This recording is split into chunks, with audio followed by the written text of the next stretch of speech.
Rozkrádanie. Nie. Tunelovanie. Nie. Nestrpíme nekalé praktiky. Preto píšeme o veľkých kauzách a nebojíme sa riešiť ich až do konca. Aktuality.sk. Tvoríme nezávislé spravodajstvo. Tunelovanie. Nie. Korumpovanie.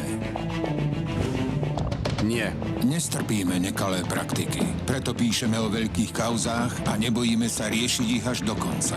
Aktuality.sk. Tvoríme nezávislé spravodajstvo. Korumpovanie. Nie. Rozkrádanie.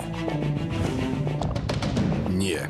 Nestrpíme nekalé praktiky. Preto píšeme o veľkých kauzách a nebojíme sa riešiť ich až do konca. Aktuality.sk. Tvoríme nezávislé spravodajstvo.